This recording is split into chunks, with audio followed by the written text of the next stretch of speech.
হযরতে যায়েদ ইবনে হারেসা রাদিয়াল্লাহু তাআলা আনহুকে বাইতুল্লাহর কাছে নিকটবর্তী স্থানে তিনি পাইলেন। পাওয়ার পরে বলতেছে, চলো চলো বাবা, তুমি আমার সাথে মুহাম্মদের কাছে চলো। এইবার মুহাম্মদুর রাসূলুল্লাহ সাল্লাল্লাহু আলাইহি ওয়াসাল্লামের কাছে যখন নিয়ে যাওয়া হলো, যায়েদ ইবনে হারেসা রাদিয়াল্লাহু তাআলা আনহুকে বলা হলো, ও যায়েদ, আমি তোমার পিতা, তুমি আমারে চিনছনি? যায়েদ ইবনে হারেসা রাদিয়াল্লাহু তাআলা আনহু বলেন, ও গো আমার পিতা, আমি আপনাকে চিনতে পারছি। আপনি এখানে কি জন্য আসছেন সেটা আমি জানতে চাই।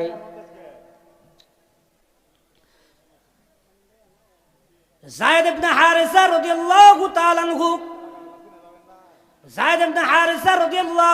আনহু এবার বলতেছে, বাবা আপনি আমাকে নেওয়ার জন্য আসছেন এটা আমি বুঝতে পারছি। ও বাবা, আপনি আমাকে এখন কি বলতে চান বলেন। এবার যায়েদ ইবনে হারেসার পিতা বলতেছে, ও যায়েদ, তুমি আমার সঙ্গে বাড়িতে চলে যাইবা, তোমার মার সাথে তুমি থাকবা, তোমার বোনের সাথে তুমি থাকবা, তোমার ভাইয়ের সাথে তুমি থাকবা, তুমি আমার সাথে চলে যাও, চলো আমাদের বাড়িতে চলে যাই। এবার যায়েদ ইবনে হারেসা রাদিয়াল্লাহু তাআলা আনহুর চেহারার দিকে আল্লাহর পয়গম্বর তাকাইলেন, তাকায় বলতেছে, ও যায়েদ, এটা কি তোমার পিতা? এবার যায়েদ ইবনে হারেসা রাদিয়াল্লাহু তাআলা আনহু বলতেছেন, ও আল্লাহর পয়গম্বর, ইনি আমার পিতা, ইনি আমার চাচা। তিনি পরিচয় করায় দেওয়ার পরে এবার আল্লাহর পয়গম্বর বলতেছেন, ও যায়েদ, তুমি যদি তোমার পিতার সাথে চলে যাইতে চাও, আমি পয়গম্বর মুহাম্মদ রাসূলুল্লাহ তোমাকে ইখতিয়ার দিতেছি, তোমাকে অধিকার দিয়ে দিলাম, আমি তোমাকে আজাদ করে দিলাম, তুমি চলে যাও, তোমার পিতার সাথে তুমি চলে যাইতে পারো। এবার আল্লাহর পয়গম্বরের চেহারার দিকে তাকায়া যায়েদ ইবনে হারেসা দুই চোখের পানি ছেড়ে দিছি, ছেড়ে দিয়া বলতেছে, ও আল্লাহর পয়গম্বর, আমি দুনিয়ার সব কিছু ছাইরা দিতে পারি, আমি আমার মারে ছাইরা দিতে পারি, আমি আমার বাবারে ছাইরা দিতে পারি। ও পয়গম্বর, আমি আখিরি জামানার পয়গম্বর জনাবে মুহাম্মদুর রাসূলুল্লাহ সাল্লাল্লাহু আলাইহি ওয়াসাল্লামকে ছাইরা আমি কোন জায়গায় যাইতে পারি না।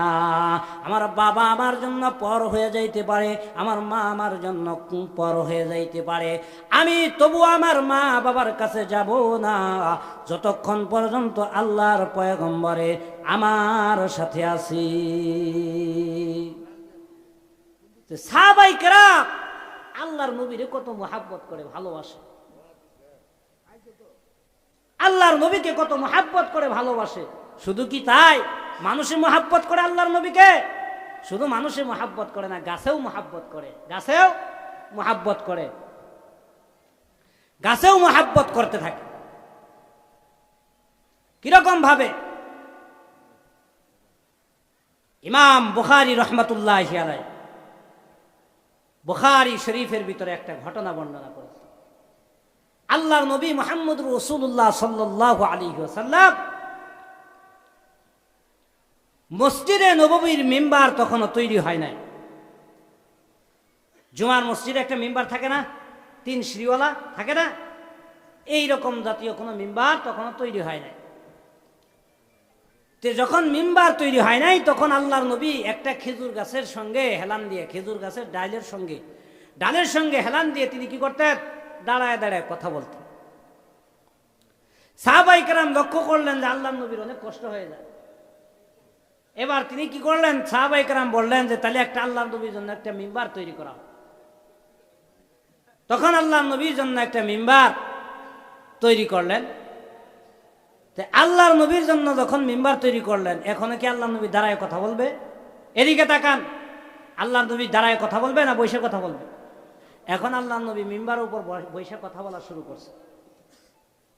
আল্লাহর পয়গম্বর জনাবে মুহাম্মদ রাসূলুল্লাহ সাল্লাল্লাহু আলাইহি ওয়াসাল্লাম যখন মিম্বারের উপরে বসে কথা বলা শুরু করছেন, মিম্বারের উপর কথা বলা শুরু করছেন, আল্লাহর পয়গম্বর শুনতে পাইতেছেন মসজিদে নববীর ভিতরে ছোট বাচ্চা যেই রকম হাউমাউ করে কান্না করে, এইরকম কান্নার আওয়াজ শোনা যায়। আল্লাহর নবী সাহাবায়ে কেরামকে জিজ্ঞাসা করলেন, ওগো আমার সাহাবায়ে কেরাম,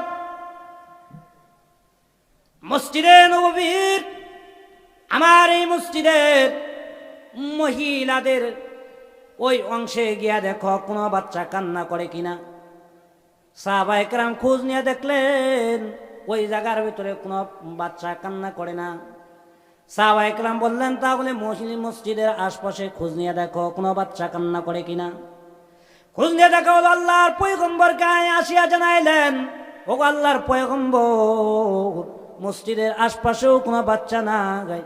আল্লাহর পয়গম্বর বললেন তাহলে কোথা থেকে আওয়াজ আসতেছে, কান্নার আওয়াজ।